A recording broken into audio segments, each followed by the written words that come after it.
Hi, and welcome to this week's episode of the Dramatic Dream Dragons podcast here on the 5-Star Network.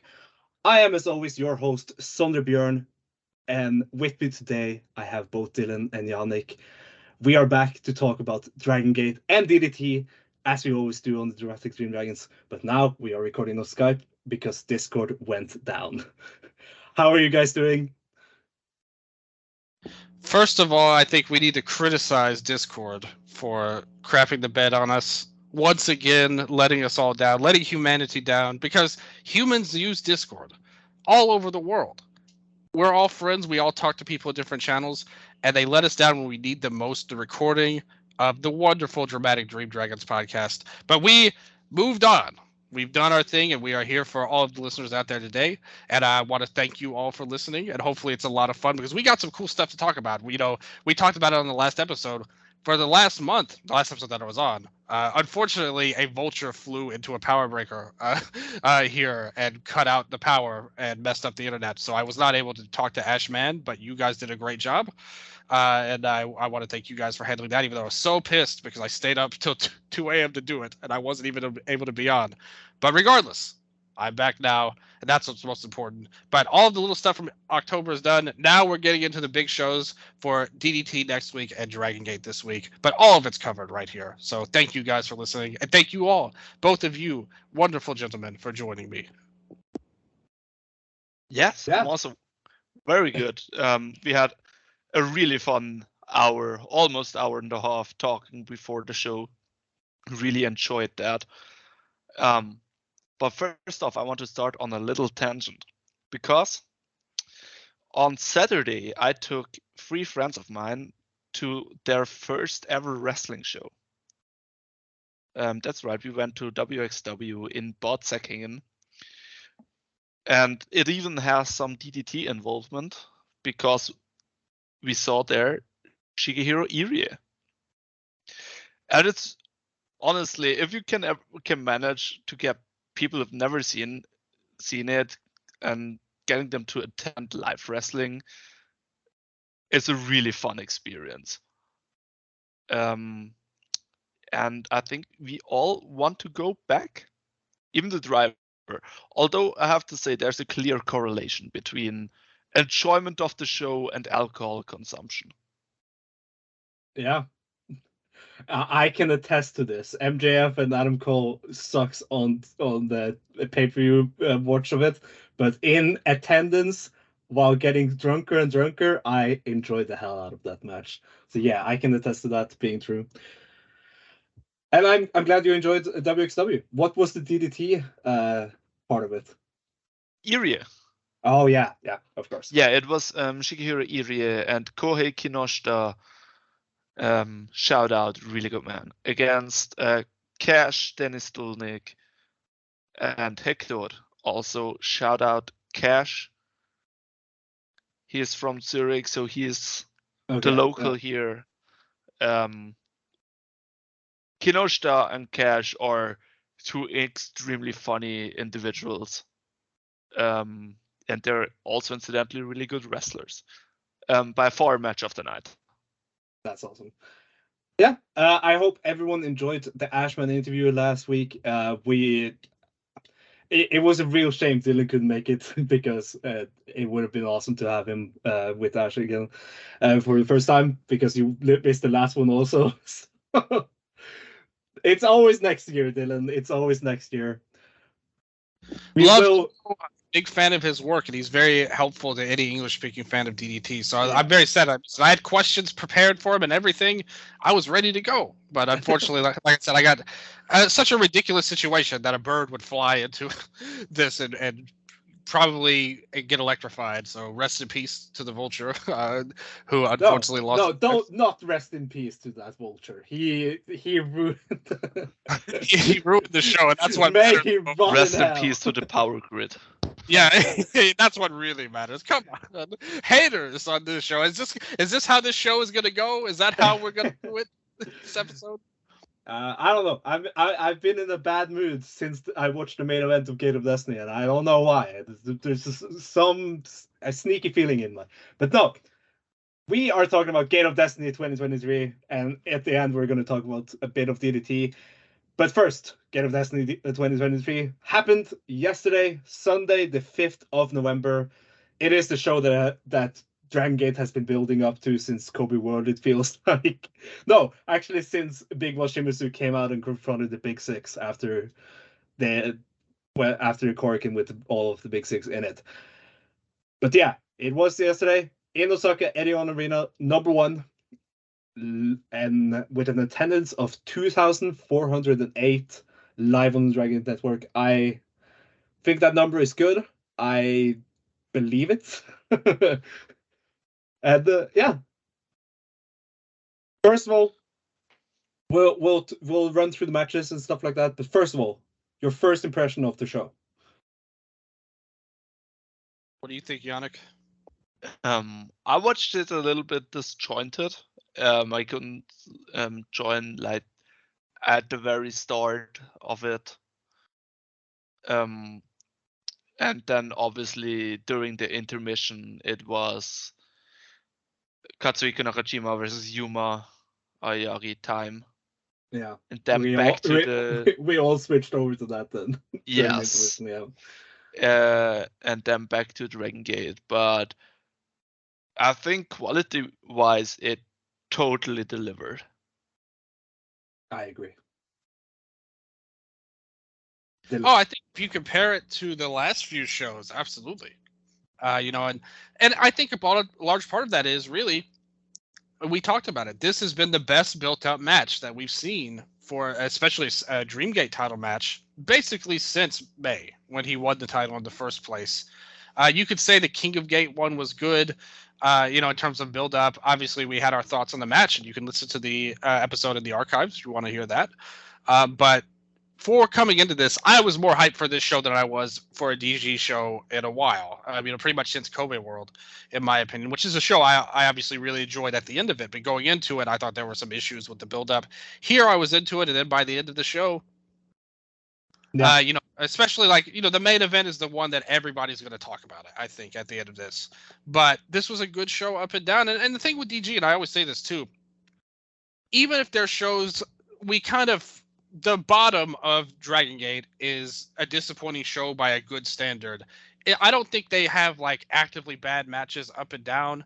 It's just kind of uninteresting at worst. Average uninteresting. Yeah. It's never bottoms out to anything bad. But here you had some really cool stuff at the top of the card, and I think that elevated it to being a good show. Yeah, for sure. Opened with the free match, as always, free on YouTube. The free match of every network show is the first match of every network show is free on YouTube.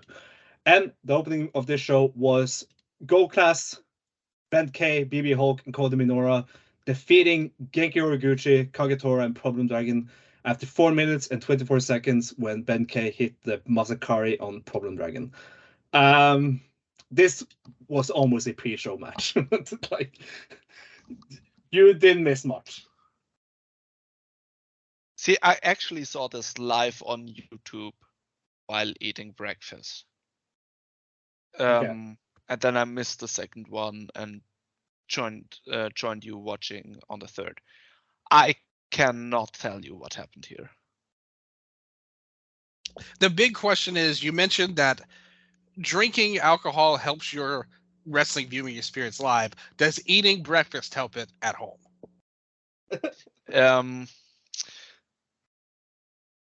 I think drinking alcohol helps more, especially while watching Problem Dragon. Okay, fair point. I think the coffee you have with the breakfast helps the most with these morning shows. I presume it was a healthy breakfast too. I don't remember what I ate. Okay. Well, that changes things. We can't say for sure, but what we can say for sure without question is that this match was a nothing match by the literal definition of it. Free for the fans. It should have been free. Nobody should have been paid because no effort was put into this match. But they did pay them because DG is a professional company. So good for them. I find it funny that Gold Class let their whole theme play before they entered the ring. They just went around in the crowd and did stuff during the music. I mean, Gold Class they obviously got inspired by Kuroshio Tokyo Japan or whatever his name is. Of course.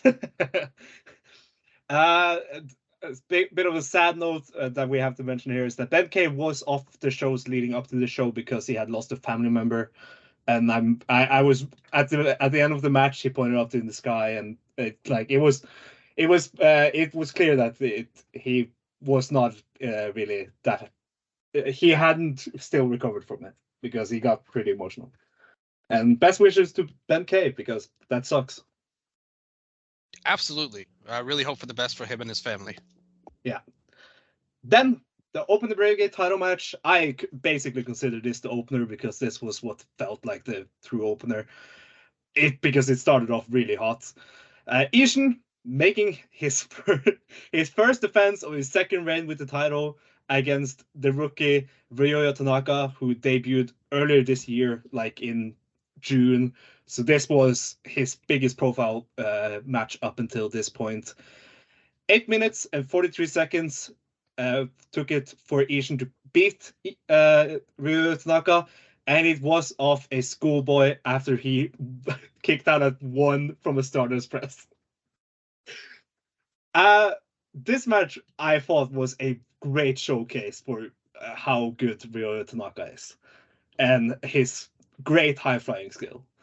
I thought it was very fun, a lot of good stuff here. He did a lot of moves that top New Japan stars do, and Ishin kicked out of those. Like he did the Oz Cutter at one point, and of course he debuted the big Stardust Press, which Ishin kicked out of at 1. What do you guys think about this?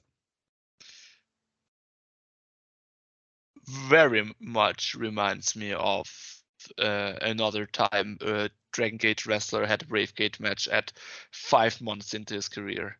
Yeah, right. Dylan? Yeah, this was, and also it was very much a Ryoya Tanaka match.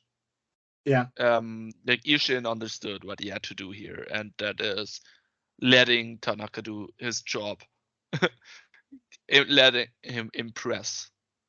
Yeah, for sure. And he definitely did that.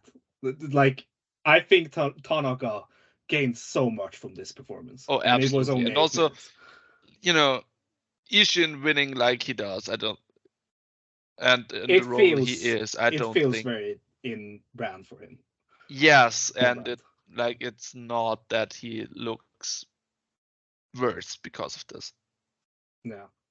Dylan, what did you think about this? The biggest Ishin doubter here. Oh, this had to be his best match. Like, to me, I thought this match was awesome. Like, a great showcase, like you said, for Tanaka. And kind of like, he's in this weird like spot that everybody goes through when they're wrestling, when you're very early on into your career, because he's not a finished product yet. He hasn't been through the factory of wrestling where he has all of his spots down. He knows exactly what he wants to do, move for move. He could do different things and really have a great opportunity to do big things that really pops everybody, like the Stardust Press, obviously, that you mentioned. Ishin, a very good opponent for this particular style in that he had the size advantage. I always saw him do some power stuff like the Seth Rollins superplex deal. And it turned into a really good opener. And it's not like it blew. Again, it's not like it'll be on the match of the year level, but for what it set out to accomplish, it was basically perfect. Tanaka got elevated. Ishin had a really good match, which I think he really needed in his reign. The finish, I could see why some people might not like it, but kind of what Yannik said, for his character, like he's a heel character, so to do this weirdo roll-up finish actually kind of fits him, in a way. If it had been, Jackie Funky Kamei, for example, and he was facing Tanaka, this wouldn't have worked nearly as good. But for Ishin, I totally forgive it, and I think it made for a really good opener and a strong performance from Tanaka, who has all the potential in the world to me, and I really loved what I saw from him. And Ishin did good in his role. I'm still not really sold on him as a great player for the future, but for this night, he did a good job, and I'm going to give him his props because he really deserves it. Before we get to the interesting stuff that happened afterwards, I just want to say that I really, really like Ishin's look at the moment, especially in these title matches in the trunks. He's getting chunky, which is funny as the Bravegate champion with the weight limit and the stories that they did. Like, you need to make weight to get the title match, and he's just getting bigger and bigger. But yeah, he looks very well composed. I think it fits him very well. Sondre, what happened afterwards? Well, first of all, I just want to agree with everything you guys said. I want to also say that this, while it wasn't like one of the greatest Bravegate matches of all time, like it wasn't up there with the Gate of Destiny 2010 match between Pac and Dragon Kid that I actually rewatched last week since that was uploaded to the network. It wasn't on that level, but it was on the level it needed to be for Ryoya Tanaka. And for someone that is less than a year into his career, this was a great match. So I just wanted to say that. After the match, it seemed like the Courage might have been very impressed by this because they came out and they helped Ryoya Tanaka backstage, almost embraced him. So I think this is a sign that he might be joining the Courage.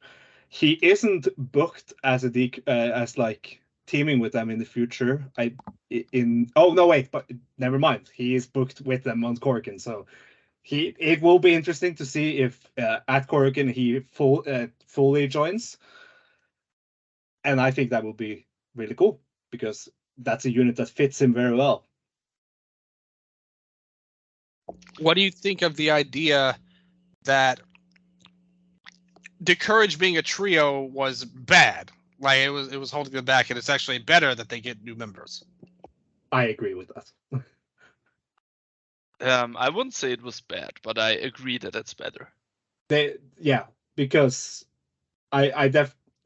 it just, a lot of the people on the roster needs homes right now, and Ryoya Tanaka is definitely one of those. And since he basically looks like the combo of he looks like the combo of Dragon Dia and Yukio Shoka, I think he fits perfectly with them.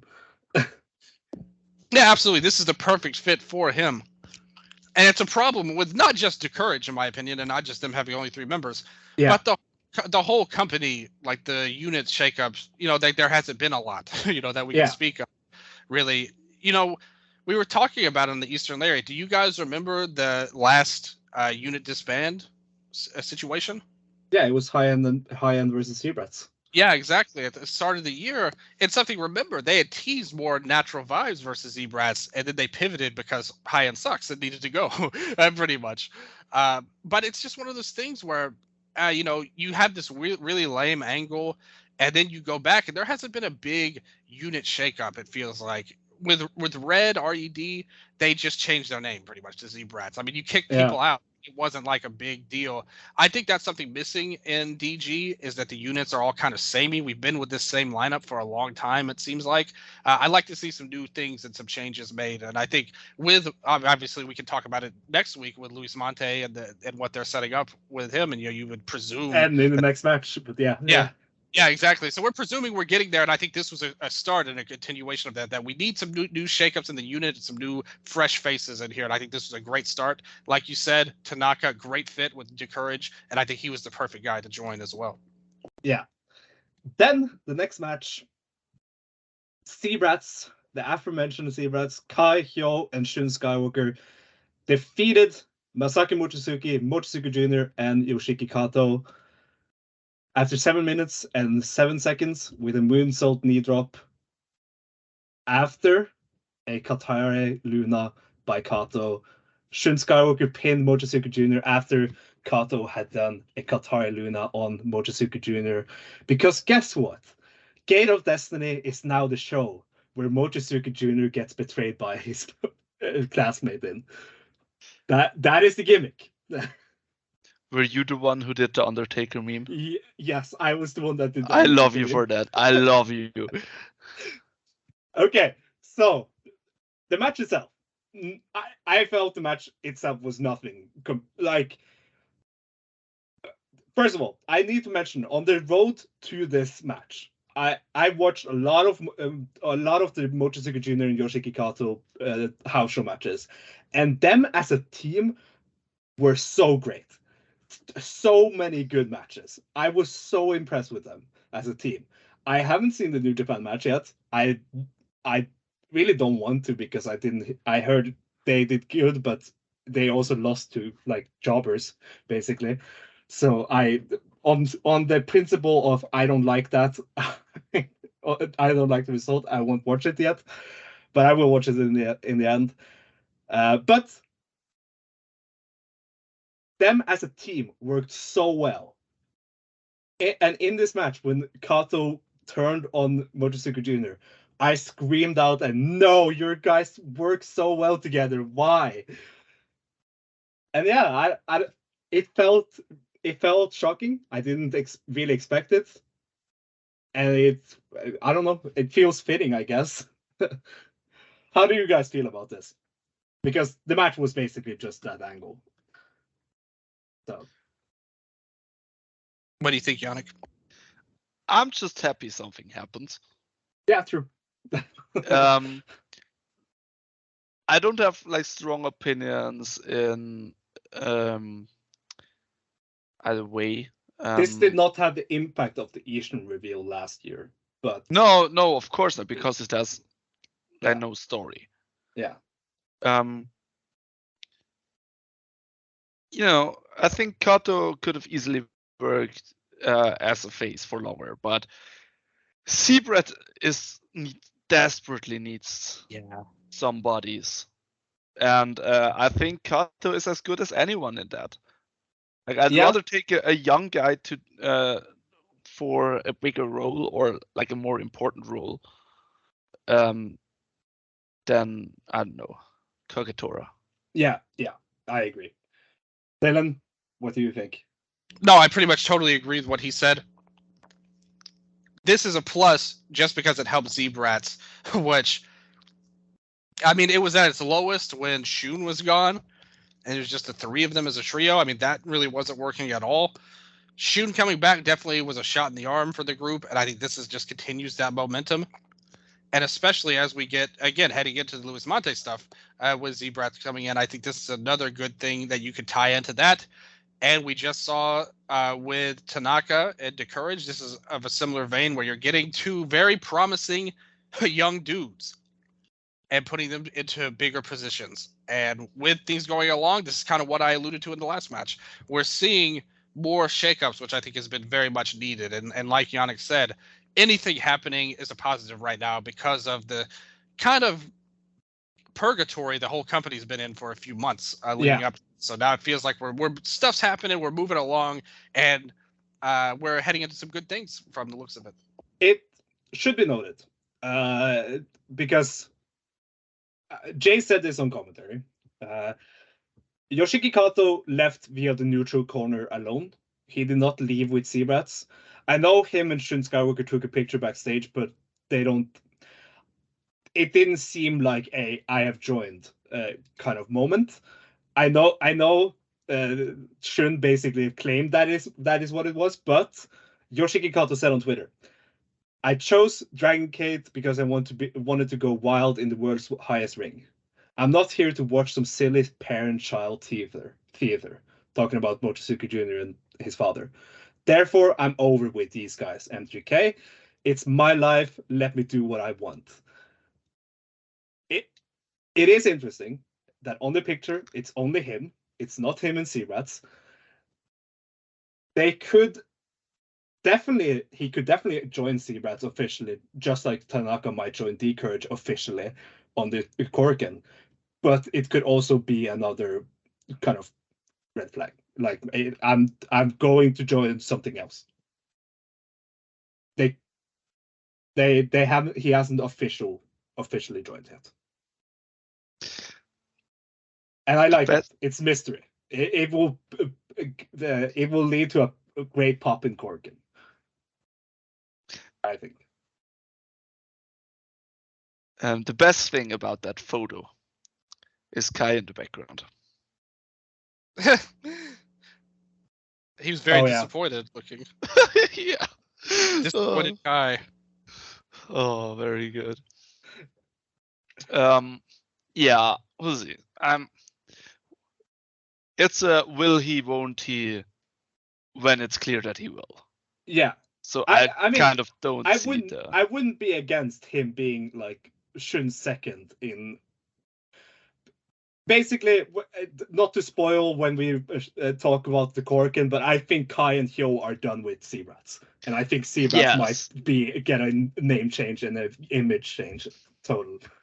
I mean, yes, we've been talking about this for so long. Yeah.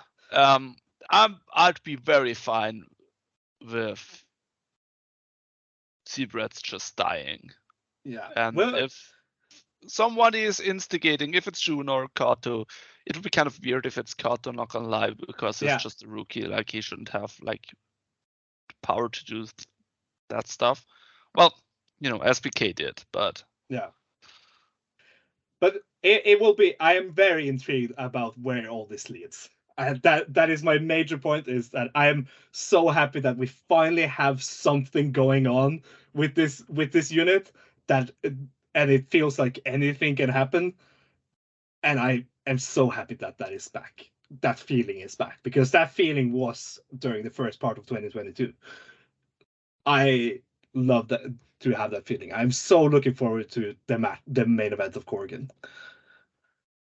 Then, next on the show, if you guys we can talk more about Kato during the Korakuen preview later.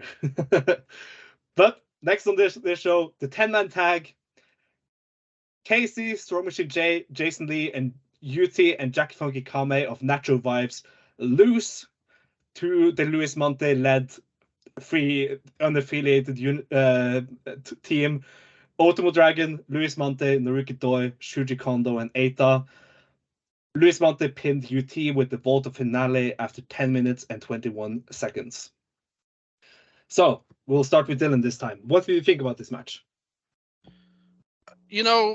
To me, there's still, in my opinion, every time Luis Mante is in the ring, it's exciting for me, because I still think he was the hottest guy of the whole year, coming off of the Kobe World Show. And here we got to see them come in here, and I absolutely love the Natural Vibes team. Those guys are just all awesome. To me, though, this wasn't that great of a match, in all honesty. I didn't think it stood out too much. You have guys on here, Doi, Kondo, Dragon, Eita. It's kind of like the Isle of Lost Toys, pretty much, in Dragon Gate, all teaming together. And I kind of want Mante to get away from all of them. But still, though, the match was fine. I always love seeing the Vibes team. They were a lot of fun. But they feel distinctly like an undercard act at this moment. And hopefully they can do more in the future. Perfectly said. Yeah. Yeah. This had nothing much to it. The big standout of this match, I think, is Luis Mante, of course. Him and Jackie Funky Kame is amazing every time they face off against each other. And yeah, nothing much to say here. Eita, man, I would be advocating so much for Eita to be in the Luis Mante unit if it wasn't for the fact that he doesn't care. Yeah, doesn't care about anything anything here. Are you kidding? Look at what is going on in Noah right now. Oh yeah, what is Eita doing in Noah, Dylan? We saw him, and most importantly, former RED member, his former teammate, well, his current teammate as well at certain times, and opponent as well, with one of the worst matches of the year in October, the double pinfall match that Stinger had with Eita and Hayata. But his Daga winning the title, He is the one that ended Hayata's nightmare reign. Daga, red supremacy lives in Noah right now. Yeah. Also giving us great memes. That's the most important thing. Speaking of memes, Punch Tominaga. Open the Triangle Gate title match. Yamato, Dragon Kid, and Punch Don't you Tominaga. dare talk about my boy like that. Yamato, Dragon Kid, and Punch Tominaga defeated Don Fuji, Takeshi Yoshida, and the bodyguard of Osaka Pro after 14 minutes and 3 seconds. Punch Clutch gets the win for the champions. Second successful defense. I am done with this unit. This team. I mean, it has lost its charm for me. You're just wrong. Yannik, defend this match. It has Punch versus Don Fuji. That's the only interesting part of this match. And it's a very, very good part of this match. What about Debatable. So there was 14 minutes. What about Bodyguard? Yeah, I didn't need Bodyguard. Oh. No, But that's fun if he's at least he was occupied with Yamato, so the other 2/3 of the match were interesting to me. Even Yoshida? Yes, because in this match I didn't have a problem with Yoshida. Well, let me tell you, as the one who advocated for Punch going on a run in the King of Gate this year, which he did. He actually won a match, to be fair, in there. I know, trust me. I mean, that's the big story in Dragon Gate this year is the Punch push that we're on right now. I'm not quite as down on it as Sondre. I think there's still like enough juice that this was okay for its spot on the card, but I mostly agree with Sondre. I think the titles need to go on somebody better in the future. I think this run was fun while it lasted. And but you cannot tell me that this challenger team would have been better than Punch. No, of course not. And that's what I'm saying. There's still juice to this. I'm not criticizing. I thought it was fun for what it was. Too long and not interesting because of the opponents as much as anything. But I'm willing to give this another round or two. But I personally don't want to see it become like Kanda and the Twin Gates, which we're going to talk about. We'll talk about it now. I just don't think like if this team still are the champions by the time of Final Gate. No. Yeah. No. Yeah. That's what I mean. Why do you only think in extreme, Sondre? I'm the only extreme is the greatness of Punch Tominaga. I feel like this trio or Punch Tominaga with the titles only kind of works in Korakuen, and the crowd here wasn't that in. Like they were into it when they came near them during the shop stuff and like when Fuji and Punch was rolling outside, but like I feel like this is meant for smaller places like Korakuen and not on these big stages. Fair. And that was why I was advocating for them to defend it on the Korakuen this Thursday, but they aren't, unfortunately. So we'll see. But then in the next match, open the Twin Gate title match. Susumu Mochizuki and Yasushi Kanda, MK, the champions, fail in their fourth defense against the original D-Courage, Dragon Dia, and Yukio Shoka. 21 minutes and 29 seconds. Reptilian from Dragon Dia gets the win over Kanda, and D-Courage become the champs for a second time. Third time for the unit, but second time for Yukio Shoka and Dragon Dia. I love this match. Yes, I think we need to give some further context. Because at the same time as this show was happening, there was also All Japan. And during the intermission, everybody hopped over to watch Katsuhiko Nakajima and Yuma Aoyagi tear the house down in Hokkaido. Absolutely fantastic world title match. Absolutely Yes. fantastic Triple Crown match. Yes, it was really, really good, and also a style that we just haven't seen all year. Yeah. So it was extra special, and we were like, okay, how is Dragon Gate able to follow that? Yeah, they did it. Yeah. Obviously not on this. This was obviously not on the same level as the Triple Crown match, but it was a really, really good match. And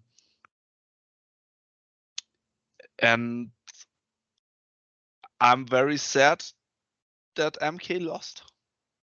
Yeah. Dylan, this match won you the predictions. Congrats. Thank you to Courage. I never lost my faith in you, no matter how much everybody tried to talk you down. And we won this together. I am now putting myself as an unofficial member of The Courage now. Okay. We won this together. So we did it together. Courage has 2 unofficial members right now. Yes, exactly. Yes. As it should be.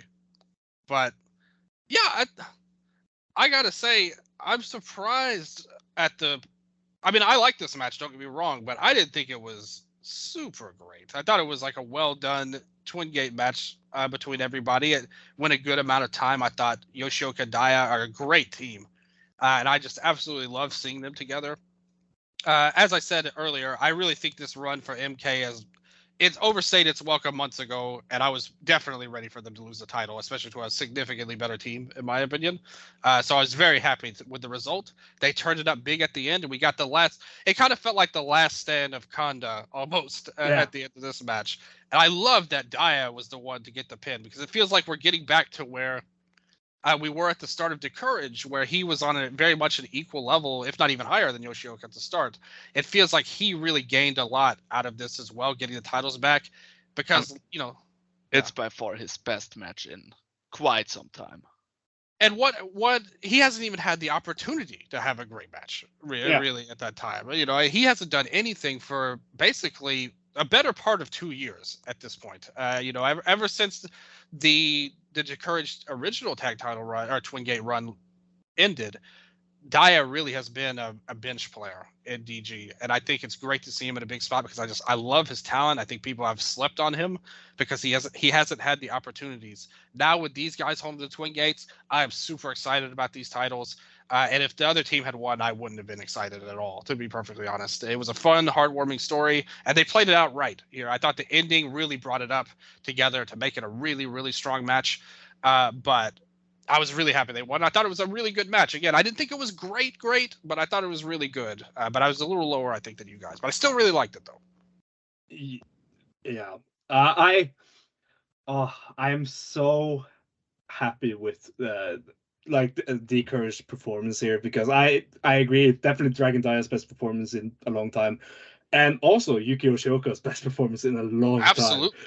time. Man, that battle hook and that battle hook out of nowhere on Kanda at one point of the match was awesome. The frog splash breakoff of the figure 4 was the hawk splash. Yes.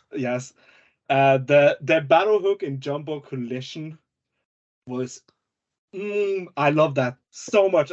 When I saw that spot, I was like, oh man, why didn't Yuki defend against Susumu also? I really like this match, and I thought MK did very good in their last defense of the titles, and I thought this run with them as the tag champs started when they won the Reyes de Parejas in a fantastic match, and it ended with a great match here between these two teams. And again, that was against the Courage the first time, and at the end it was the Courage also. So hey, let me ask you guys a question before we get to the main event, because I wanted to know if you guys felt the same way I did. As soon as that hand hit for 3 and the Courage won the belts, and just how it happened and everything, I thought for sure Kikuta was retaining. And like I didn't think there was any way they were gonna take the title with them winning. Did you guys feel similarly at the start? No, I was just down because at that point, two of my favorite champions just lost the titles. I'm saying like before the main event started. Yeah, I know, but I just didn't lose a thought on that. Holy shit! Oh. I'm sorry. I'm just watching Dash Chisaku and Asha Kong murdering each other. Yeah, that match is great. That match is great. True. Yesterday was a fantastic day of pro wrestling. What can I say? But yeah, I know Dash is nuts, but Asha let her do that. Okay, yeah. Side note. I need to know how much money Asha Kong made off the Senda Girls Korakuen, because she took more bumps than she has taken for the whole year in that match, and more brutal bumps than she did. Yeah, for sure. Watch the Senda Girls Korakuen. You either respect Dash or she makes you respect her. She can't punk her out like these TJPW girls that she's always in the ring with. True, but yeah. Back to your point, Dylan. Some part of my brain was thinking back to Dangerous Gate last year when Yukio Osaka ended the show with Madoka Kikuta driving by with the tank titles next to him. Like some part of me, it kind of was like, oh yeah, they might want to recreate that with Kikuta. But you want the other thing to happen. I wanted the other thing to happen a lot, and my emotions of this main event at the end of it definitely speaks to that. The main event, open the Dreamgate title, third defense for Madoka Kikuta, and he defended against Natural Vibes resident Big Boss Shimizu. Big Boss Shimizu in his hometown, 25 minutes and 35 seconds, and Shimizu lost to the Rolling Lariat, right hand of God from Madoka Kikuta after a fantastic Open the Dreamgate title match. The best Dreamgate title match since Kikuta won the title versus Shun Skywalker, and I wouldn't argue if you said this was better. By far. The thing is, in that match, at the end of that match, I cried tears of happiness because Madoka Kikuta won. At the end of this match, I cried tears of sadness because Madoka Kikuta won. So the last 6-7 months have hurt Kikuta a bit in my eyes, because they built up his challenger here, Big Boss Shimizu, so well. But before we talk about all the results, I want to hear what you guys think of this match. Dylan, why don't you start?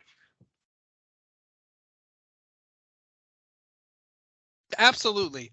Now, I want to say, going back to my earlier point, it actually, in some ways, I think helped my feeling on the match by the end of it, because I know everybody was so sad and disappointed that Shimizu didn't win. And I totally agree with you guys. If it was me, I would have had Shimizu win for sure. I think he deserved it. I think it was the right time. I think it'll be the only time really that you'll get him this hot, that they've never really been able to do before. I don't think they'll ever find a better way to get him the title than this moment, which they passed on, unfortunately. But like I said, once they won the Twin Gates, I really felt that Kikuta was going to win. I would have been really surprised if he had lost. So I wasn't as disappointed because my mind had already processed it, if that makes sense. I compartmentalized everything to where I understood it. Well, I didn't like it, but I did kind of feel it already. So just focusing on the match itself, this match was freaking awesome. Like, what a great match these two had with each other. Really strong performance from both men.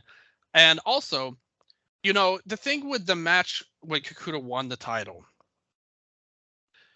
that had so much emotional stakes to it, even in the story, that I think that really put it over the top. But Shun isn't the kind of guy that's going to be like your work rate hero, like where you're going to have that kind of match. And this was just a badass power match between these two. And it was so unique for DG. Yeah. And maybe my disappointment like kind of got me subconsciously. But now that we're talking about it, now that we've had time to digest it a couple of days, I thought it was a really strong performance from both men. Very disappointing that Shimizu didn't get it for exactly the reason I said. It feels like they don't see him on that level for whatever reason. I don't agree with them, but I've always loved him. This was his Ishii moment. this was when I realized, oh yeah, he's gonna be Tomohiro Ishii of this company. Like he's never gonna get the title reign he deserves, even though he is way more charismatic than Ishii. But and he at least got a title shot, so that's something like Ishii doesn't even get that. Maybe more like a Goto, I guess you could say. For Big Boss, but maybe. I've always liked him ever since the Big R days. Unfortunately, I don't think they see him that way, and I kind of accept it now, seeing it. I don't know where they're going to go, but they do have something. They have to have something cooking because we talked about it multiple times that they're going to have to build to that big show in January, and they need to figure out what they're going to do. I mean, they probably have already figured it out. And also, Final Gate in Fukuoka. That is also still a big show. Yeah, absolutely. Yeah. Well, I think it's the tradition now. Ben K must challenge at Final Gate every year, no matter what. To avenge his loss to Doi. Yes, exactly. Yeah. Maybe Mochizuki as well could get a shot somewhere because seems like his zone as well. I mean, this is pretty similar to the Yoshioka. Yeah. Yannik, what do you think about the match? I'm not disappointed because I'm just not invested enough right now. I was just in the moment very deflated. Yeah. Yeah, and I understand that totally. I think I felt a little similar too. Yeah, now here comes I don't know if it's a hot take. This match was better than Yuma and Kazuki Nakajima. Ooh, okay, that is a little spicy. I know someone that agrees, and I think I agree also. But mostly because this had the built-up story to it. And that's true. Kazuki Nakajima versus Yuma did not have the built-up story that this had. No, it was. I mean, you also need to think like. For me, this was a terrible moment. Like, in the span of 3 matches, three people I wanted to see win titles or defend them lost. Yeah. But man, I just rewatched this before we recorded, and this match is so good. It's so many hype moments. Like the shot put slam. Oh, a beauty. The sky high powerbomb out of fucking nowhere was awesome.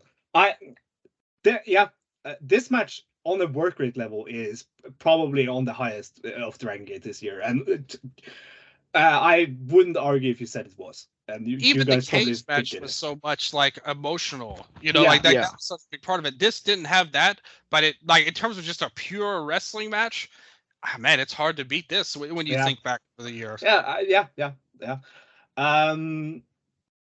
And just there's one point in this match. I think it's after the kick out of the shot put slam. The kick out of the shot put slam got me standing up, and I paced and I walked. But always with my eyes on the screen. I couldn't sit down again. I was walking, pacing like really fast, watching it. I needed to be in it. I needed to move because this match had me so invested in the result. And I love that feeling. I love always feeling that way. That is when wrestling is at the highest for me. And I think it's grown and lingered on me. Like, guys, we recorded an episode of the Eastern Lariat. Pretty much I just seen it after, and I immediately went to recording. And I had that feeling that Yannik was talking about. Not very upset or mad or deflated, but kind of deflated. pretty much at the end. But now that we're a day after it, while me and you guys are recording, it's really kind of resonated with me and lingered with me a little bit that day. So I really like that. That's kind of matches that always get to me, the ones that you can remember, and I feel like that one kind of lingered with me, and I really like that feeling that we got. It's something that I like the match. Don't get me wrong, as a wrestling match. Don't get me wrong, but I just love the feeling that's been missing because, like I said at the start of all of this, really even the down shows, maybe we haven't been as hot in the company. It's not like we're seeing this bad wrestling company happening where I never felt that way about DG, but it just wasn't grabbing me. It just wasn't that interesting. Yeah. What we saw here, I think, was like both of the last two matches were very interesting, and they did grab me. That was actually going to bring up another point of this match, is that this match reheated Madoka Kikuta for me. It re-engaged my, like, I feel like he's now way harder as a champion than he was coming into this match. And mostly because of how the match was laid out and how they worked it. And I feel like at the end here, he still looks very strong. And I feel like they can. I don't know who can take the title off him if he stays how he is right now. I don't know who can take the title off him, but if he undergoes a character change or something, I think a lot of people can take him off him, because again, I can see them pushing having him switch kind of his alignment during the title reign, and it leading to a big babyface moment when someone takes it from him. Because here, if Big Boss Shimizu had won, it would have been a big babyface moment. In story, Kikuta winning is still a big babyface moment, but like for our feelings aren't that way. But I definitely think he is now hotter as a champion. I think it's interesting that he pointed out the attendance after the match, and like it was like okay, maybe you shouldn't point out the attendance. You haven't actually drawn that well as a champion if you look at the Dangerous Gate and this show's attendance. It was technically up from last year, although we you said you believed him earlier, but I don't know. I'm a little skeptical so sometimes with these attendance numbers. But I do think, I will say, I think they've still got some work to do in the grand scheme of things when it comes to that. I definitely think this was a step in the right direction, and I definitely came away at the end of the show. It's not like I would say it's like a blow away, like amazing, put this on the map, everybody needs to rush out and watch the show itself. But I left the show with a very hopeful feeling for the company, which we definitely haven't had. I mean, listen to our review of the show with Minoura in the main event at Kikuta, where we were really like, man, what's going to happen? It was really not a great vibe at the end of it. But after this one, I definitely had a much more hopeful feeling that we could get to where we need to be eventually. But in terms of who beats Kikuta for the title now, because we've got this reign, it's happened since May. It's been a good long time. Yannik, who do you think would be a good choice to take the title? Yeah, I actually want to do this now. Everyone lay out there. Yeah, Yannik, you start. Yeah, I would first want to say, I can't be mad at a champion who puts on matches like this. Yeah. But this was a different level than we've seen from absolutely. Man, it's really hard. We kind of run the gauntlet. And right now I just don't see any of the Raver generation. Yeah. If we need somebody to fill in the meantime, just to clean up some business, but Luis Mante. Yes, I agree there. Luis Mante is a potential. I feel like this bully, because like the way Kikuta treated Shimizu in the ending stretch here, where he like had these like bully like kicks and punches to him, that also led into an amazing lariat from Shimizu. But yeah, and like big hop spot. I feel like Kikuta right now is someone that can work very arrogantly in the way he works, and I think that can lead to him getting upset by someone that he doesn't take seriously, because he doesn't that wrestler has always been not pushed on as a top star. I think Shimizu's stablemate and leader Casey has a good shout here to surprise this arrogant version of Kikuta. Yes, but he also just got pinned by Ishin. Yes, but as like, I think if Casey were to undergo a like arrogant, no, not arrogant, but like a rebrand to where he plays like an angry veteran that has never gotten his dues. But I mean, yes, I take it. I would love it, but that all takes time. Yes. I look at this card and at all the people on it, and I have nobody I would turn to right now. Personally, I would say, like, just right now, you know, a program for a month or two, give the ball to Eita, because Eita is still extremely popular.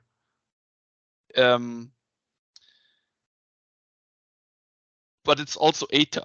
Yeah. Like, nothing will come off that. Because Eita is just checked out. Yeah. But Yeah, I want to see the match so bad. That's kind of Yeah. what I was saying when I said they still have work to do. Because to say he's a hot champion, I wouldn't say that, because there really aren't any matches I want to see with him as the champion right now. But it's not. There's his matches I fault, want to kind of. see.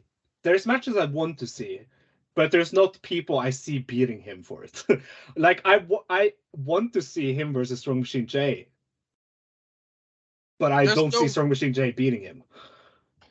Yeah, I mean, that could be good. I mean, I like Jay for sure. That doesn't really... That... They'd have to come up with something like similar to this Shimizu deal that they did. Like some kind of story to make that work, because right now I don't think those parts quite fit together. Strong Machine J is a good shout for the Yokohama Budokan show, because that will be in his hometown. Yeah, that's a good point. Yes, but that's also January. Yes, Kai is also a good shout for that title challenge, but again, this version of Kai I don't want to see in the Dreamgate again. Yeah, done nothing for so there's long. just nobody I want that is in a position that I want them to be in such a big spot. Nobody has kind of earned that. I mean, there are a half dozen matches I want to see right now. Obviously, like Eita. Give me a Susumu challenge. Give me a From a work rate perspective, you've got a whole roster of great guys. Yes, but nobody can challenge him tomorrow and be believable. Or that interesting, in my opinion. Like, you know, I mean, I feel like if him and Shun face off again, Shun will win it. That's who I think. I am worried that is where it leads, because then it will just be like hot potato back to Shun. And it sucks because it's basically like we're right back where we started. Yeah. But I think the end game of all of this, the conclusion that I reached was basically the money in this company right now is with Luis Mante and Diamante. Not Diamante, excuse me. Luis Mante and Shun Skywalker down the end. And I think that should be set into motion for the next Kobe World, in my opinion. I think that whether it's Mante or Shun, either one would be fine. Like, it'd work well to me. I don't think there's really any problems with either of those. But I think Shun is the more likely one, just because he's more of a heel character. I just struggle with saying the money in this promotion is with this matchup, so we should run it in 9 months. I mean, that's for the biggest show of the year. Yes. But is it still the money then? You know? Yeah, that's true. That's a good. That's New Japan. They fuck up all year on waiting on doing stuff. We can't do that. Like, Right. I'm afraid they will, but Yeah. That is like that is the most boring way this Like, Kikuta reign can end. all for it. If he beats them in Korakuen somehow with some kind of bullshit, leverages in a title match, wins the title, I don't know, beats Kai, has some matches, and then will get the Shun match. That could work because he has already beaten Shun that camp. If Shun is champion until then, no, please no. Yeah, I think actually Luis Mante defending the title at Kobe World is more up my alley. And me and Stringer, we kind of had to talk about it, and he said something similar. And basically, that could be a good way. If they wanted, you could easily pull an Apuestas card at Kobe World for the main event, put all the marbles on the line, and tease a mask loss for Shun, which I think would be a major match. Yes, they did that. Yeah. And they've got a good, and I mean, with a luchador, this is as good of a time as any, pretty much. It would make sense in the story. I think that's a great idea for a Kobe World match. Either title versus mask or the hair too. Put it all on the line. I said. I like that idea. Yeah, the thing is, and Mante is more interesting than Shun as a champion, in my opinion. Yeah, he hasn't been the champion. We've seen Shun multiple times, and neither of them were that great. So we can see Mante, and I think you have a lot of upside with new matchups, singles stuff, new style for him that we might see. We haven't really got to see that yet. He's more or less the same Diamante, just more handsome. That's all. But I think he will add more stuff and grow into this whatever character. And not to mention, hey, again, we've speculated on it. Maybe there's a new unit behind him as well. I think, like I said, I think they might go with Shun just because it's more traditional for the the babyface chase, right? Yeah. In wrestling, I could see that happening. But as an idea, I like the idea of Diamante. He's more interesting to me as a champion than Shun, in my opinion. Yeah, I agree. Either way, this match, amazing match, Kikuta's best of his reign, and I just have to mention again, I loved that Big Boss Shimizu had dyed his hair back to dark because he was all business, no fun and games, and he definitely worked that way during the match. Do you think they have anything for him going, like any kind of plan for him going forward? Is it just back to win game? Yeah. Hey, Boss Time was a good team. Big time.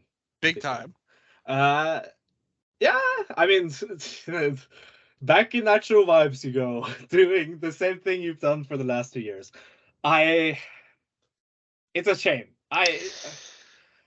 In the end, I think overall, over this show, they put things into motion, but they're very minor things. Yeah. And for most of the roster, there's no direction. I still think we're in a better place than we were. Yeah. Because a little bit is better than nothing. I think they made some good steps, but it's only step one. We still have stuff to do before. Like I said, they have work to do, but it was a positive step in my opinion. Say what you wanted to say. I just struggle to feel any kind of optimism.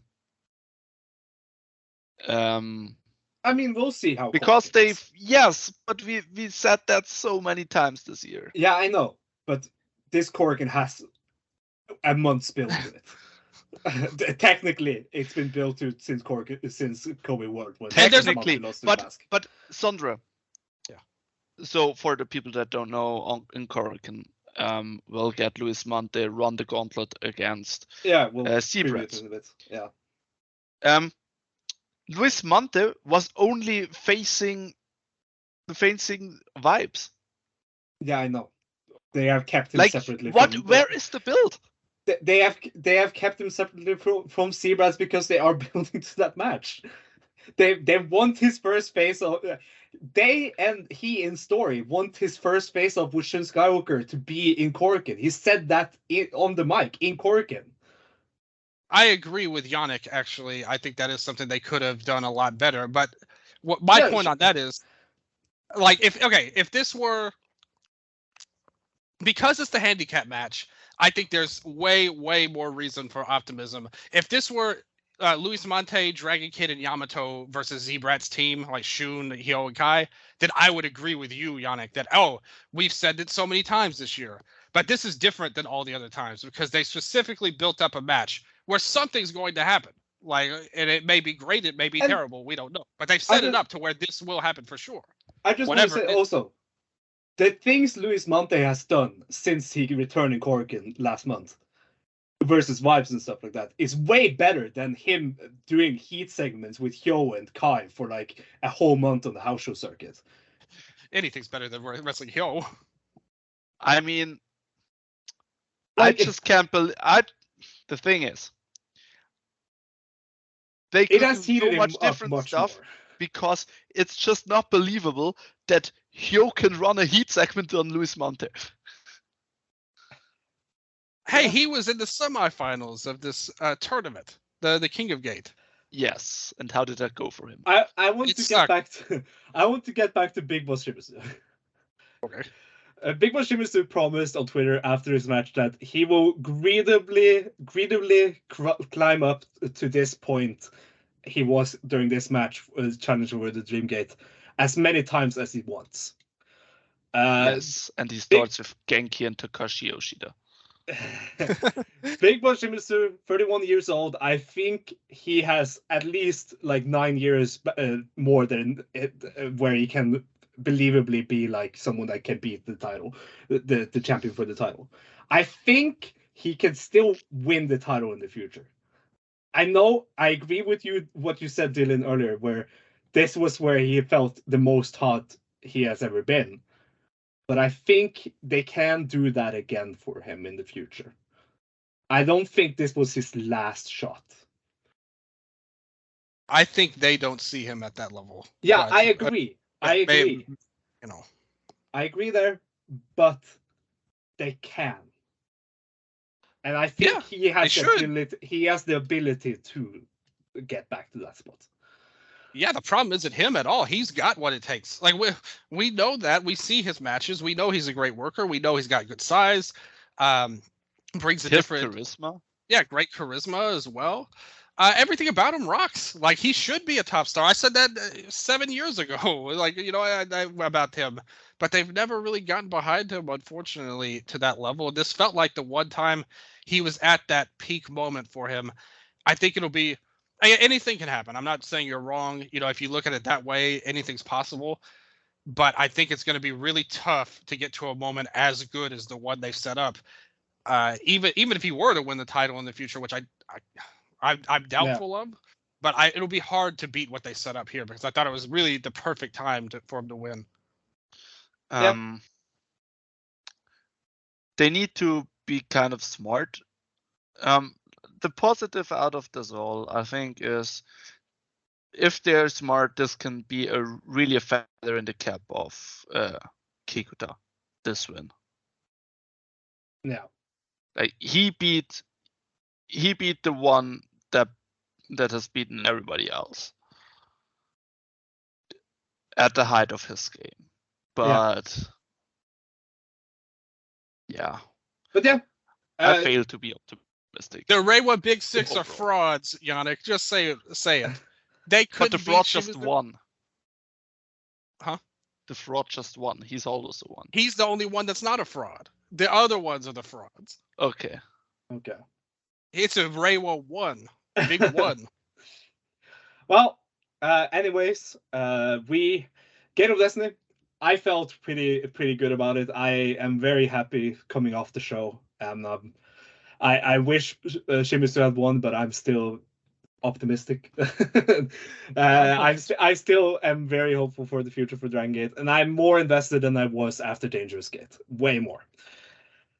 And with that, we move over to what is the next show for Dragon Gate, the next live show, the second to last live show of November for Dragon Gate. The second to last live Dragon Gate Network show for Dragon Gate is in Tokyo Korakuen Hall on November 9th, this Thursday, with English commentary, as every Korakuen is. And the card is, I think, pretty well laid out. There is one major complaint for me, and it has to do with Shimizu again, as you said earlier. But opening match, the Open the Triangle Gate champion Punch Tominaga takes on Daiki Yamaguchi in a singles match. The streak of great punch matches continues. I would love if this set up a Triangle Gate shot. Oh yeah, absolutely. That would be really fun. Then a tag team match. Genki Horiguchi and Takeshi Yoshida take on Natural Vibes, UT, and the aforementioned main eventer of Gate of Destiny, Big Boss Shimizu. Back down the card. Yeah. Yeah, this is where the like what I said about Big Boss Shimizu kind of flies out, because he's back facing like the nobodies. Then 6-man tag. Speaking of people, champions that were placed high that are now back in their like usual mid card spot. Susumu Mochizuki and Yasushi Kanda team up with Kenshiro Rai Ariken versus Ultimo Dragon, Don Fuji, and Kagetora. Normal veteran tag here. Then we have all of Gold Class except Minorita, who is still out with injury. He's probably going to be out for a bit. Kota Minoura, Ben K, BB Hulk, and Naruki Doi versus Yamato, Dragon Kid, Shuji Kondo, and Eita. So unaffiliated wrestlers and the two parts of the Open Triangle Gate champions. This is a terrible stretch of matches. But the last three are great. Then a singles match, Masaki Mochizuki versus Yoshiki Kato. This was set up during the Z-Brats versus Mochizuki and Mochizuki Jr. and Kato match. I feel like this should be fun. It is a rematch of the trial series. Do you guys think Junior is not on the card, huh? Yeah, he's not on the card. He probably interferes here. Okay. He turns on his dad, so we can have a triple threat match. That turn is never gonna happen. I think they're that always match is gonna going to be really linked. good. Then 8-man tag, Natural Wife, Strong Machine J, Jason Lee, Jackie Funky Kame, and Casey take on the maybe full D Courage, Madoka Kikuta, Yukio Shoka, Dragon Daya, and Ryoya Tanaka. Will this be the full D Courage in the future? We'll see. I mean, it would be stupid if it wasn't. It would be very stupid if it wasn't. This should set up two title matches. Yeah. And it also should include Tanaka into D Courage. Yeah. This could set up a Twin Gate and a Dream Gate match, for sure. Okay. Who do you get? God, who will get the Twin Gate shot? Oh, Jason and Jackie versus Daya and Yukio would be awesome. Plus, it would be the quest for Kung Fu Masters to avenge their loss of the tag titles to Daya and Kikuta last year. Ooh, genius! I'll say Strong Machine J and Jackie. Okay, yeah, I wouldn't be against that, and I would love Casey to challenge Kikuta. I would be so happy with if that happened. Yes, until the match happens. Well, until it ends. Then main event, 1 versus 4 handicap match. Luis Mante versus Z-Brats, Shun Skywalker, Kai, Hyo, and Ishin, all of Z-Brats. So we talked already a bit about this, but what do we think happens here? Will it be Luis Mante eliminates everyone but Shun, and then Shun squeezes out a win? Will it be Yoshiki Kato running out and ruining the match, costing Luis Mante? Will it be someone turning on Z-Brats? What will happen? I'm still not over the fact that this is the first thing that really happens since Kobe World. Because Luis Mante asked for it. I want to continue saying that. He wanted to face Shunsuke in Korakuen. Yes, no reason to vanish for 2 months. Well, he was injured. Not really. I hope that we will finally get like a new faction or something out of it. Yeah. What if he just beats everybody? It's a clean win. Mante pins all of them right in a row. New star. That's how he gets the title shot. I mean, yeah, I would be okay with that because Z-Brats in the mud, always a win. They could do something like that, and maybe Shun's like, but we have one more member, and you get Kato pinning Mante in like a cheap way, like, and you kind of kickstart Kato as like a main player, even though he's a rookie. That would be so incredibly cheesy. I would love it. Yeah, no, I would actually. That would be incredible. But I ideally, this is how you get Kai and Hyo out of Z-Brats. Just like kick them to the curb, have Kai go in the like unaffiliated status, have Hyo join Mante because he is very good friends with Mante.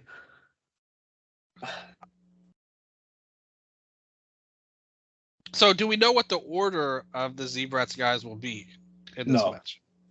I guess Shun Skywalker will be lost. Well, obviously that, but what about the other three? Does it matter? Do you think it works like a gauntlet? I think it's going to be everyone is going to tag in and stuff. Oh no, I think it's a gauntlet. Yeah, the one with Hulk was a gauntlet that they did. Okay, yeah. So yeah.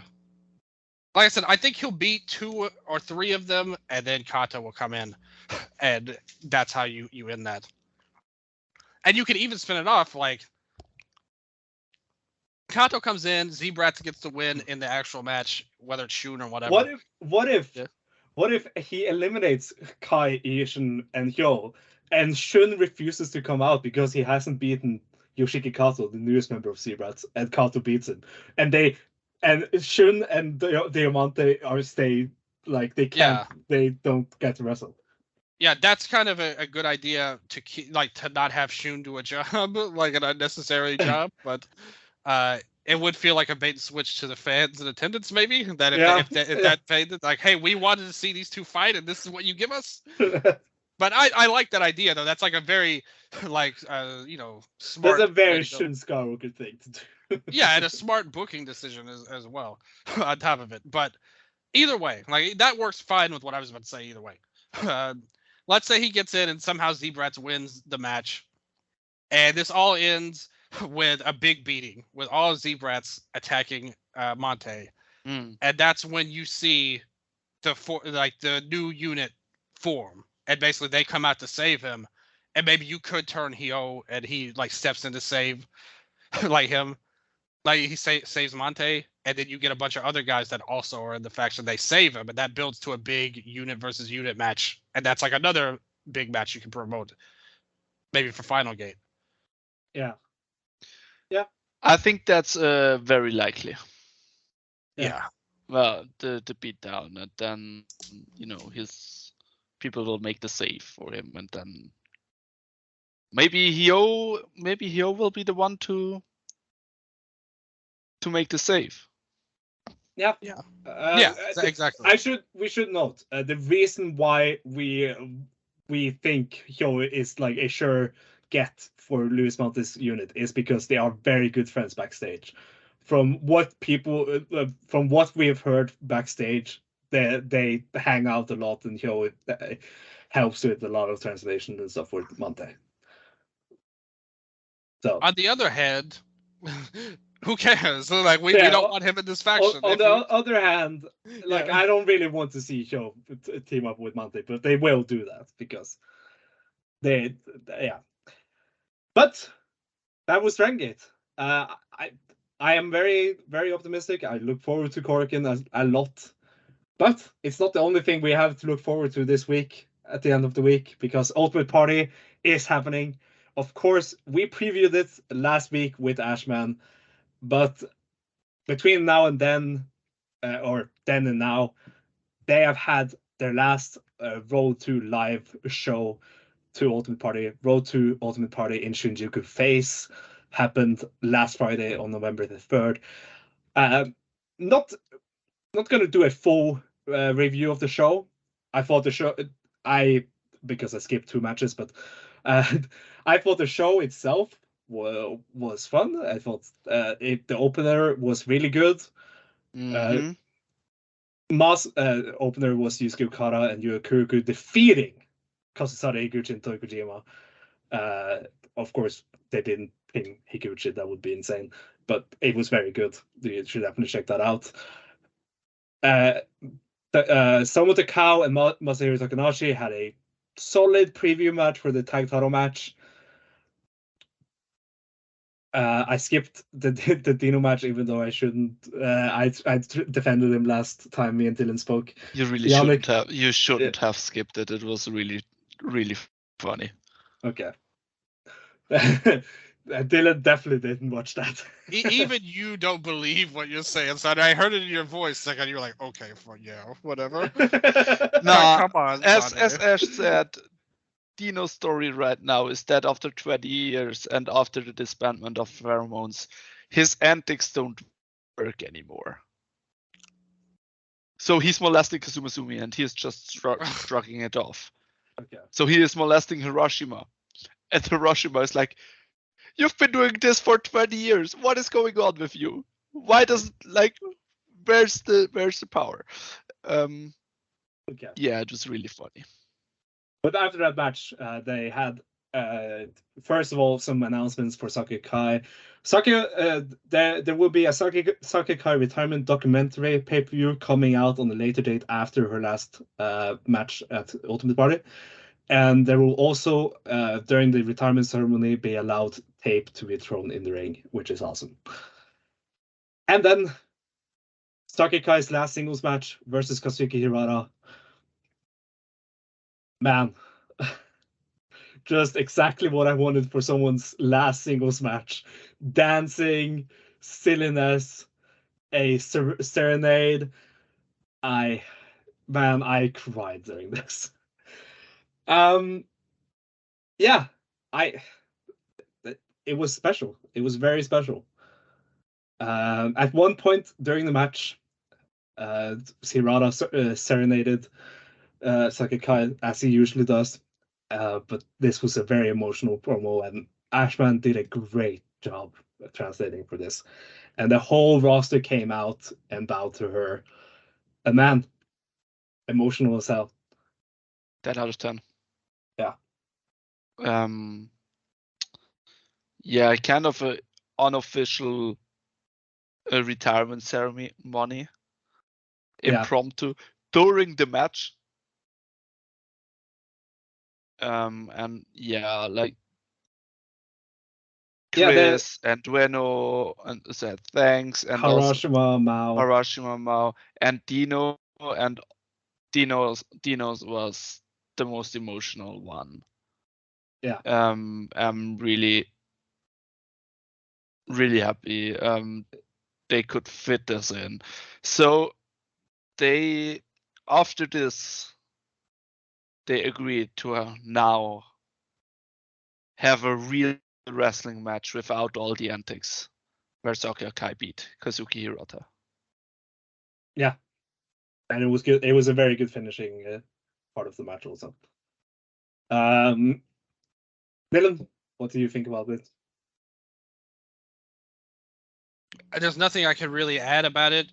It was basically perfect, for what you would have wanted. You couldn't have gotten a better last singles match. Even if it was a send off, it was like, if you compare this to,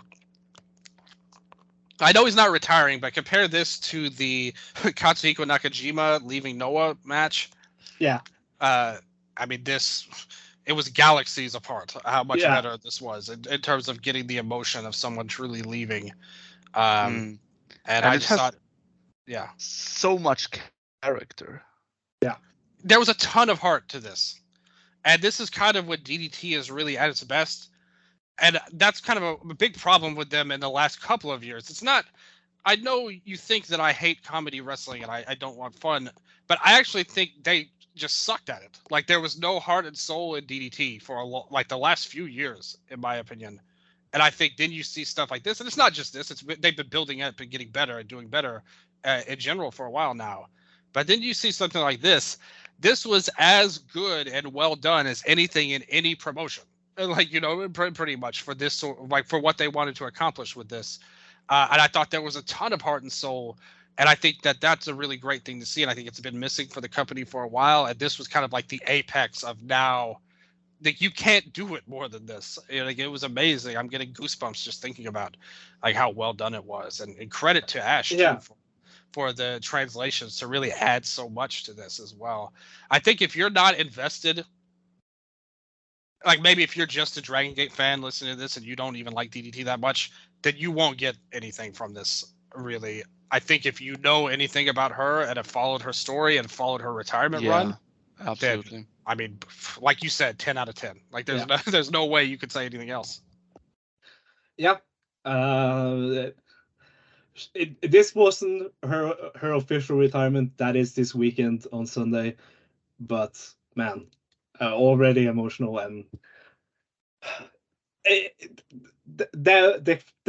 when the whole roster came out and said their goodbyes, it was so amazing stuff. Everyone should watch this. If you're listening to this and somehow have not watched this, do it, please, because man, like if you're a Dragon Gate only fan and you're still listening after the Gate of Destiny review and Korakuen preview, fucking fire up Rest of Universe or pirate this shit and watch it.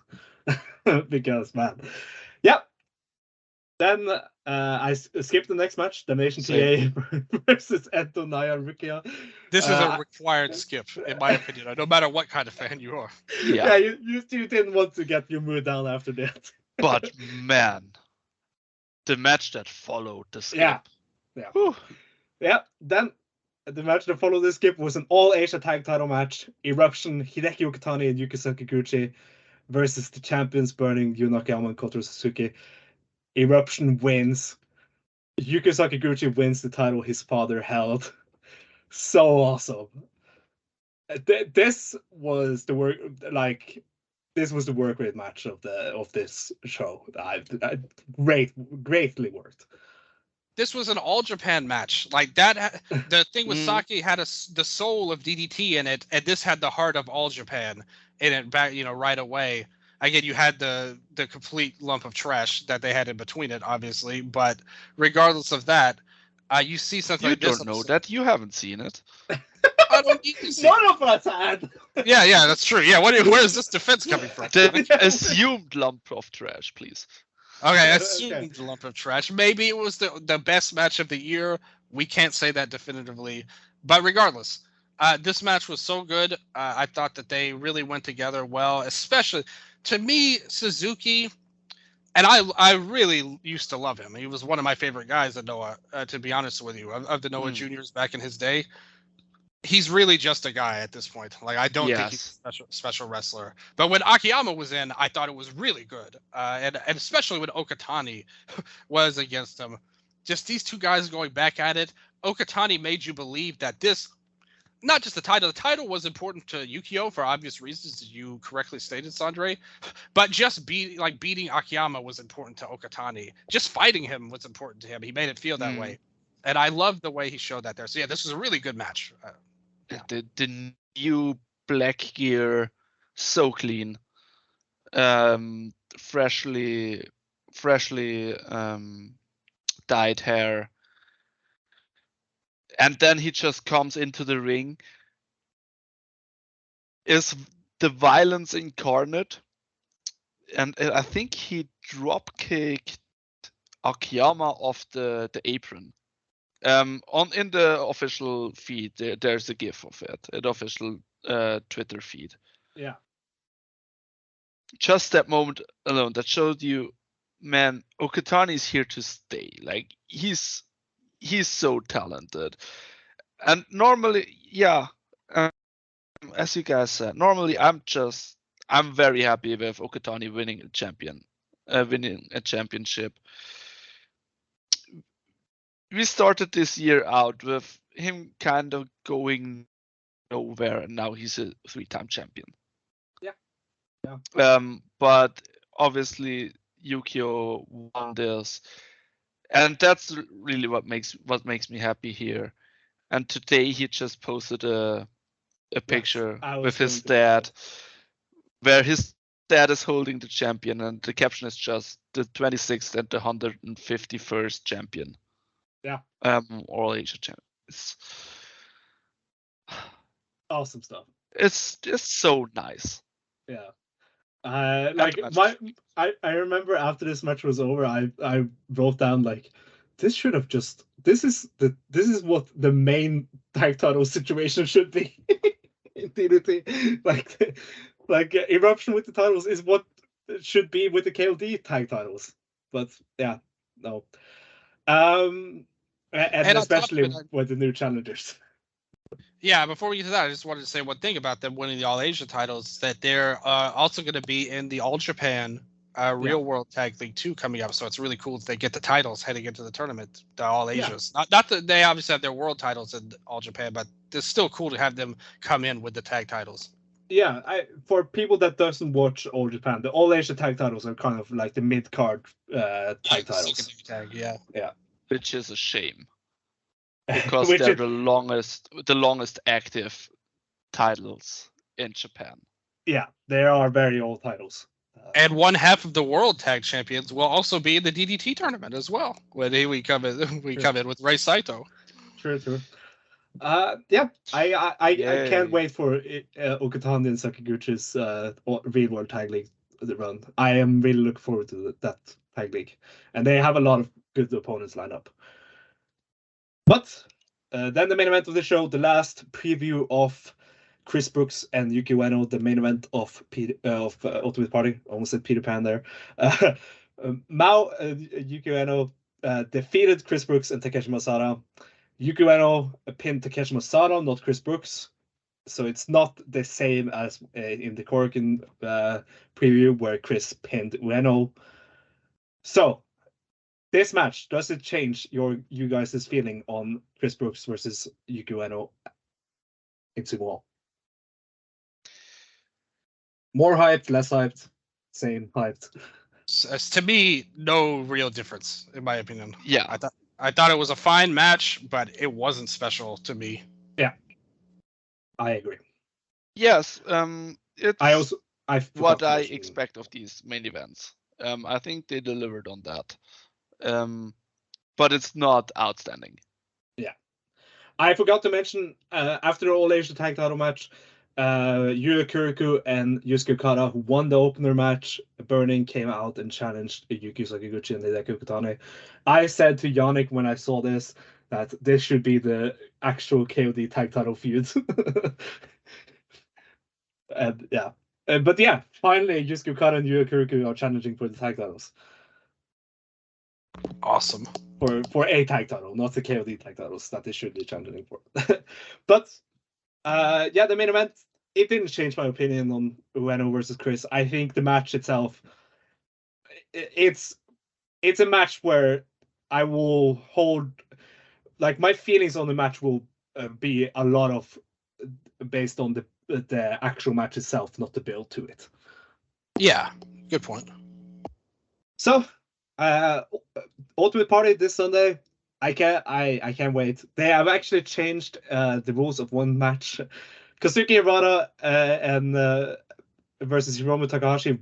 Originally it was an Iron Man Heavy Metal title match, of course, with no special rules. Then Hiromu Takahashi lost the title, but he won it back again the day after, I think, in New Japan. And Kazuki Hirata interrupted a YouTube stream Hiromu Takahashi had and said, "For our match, we don't want the stuff.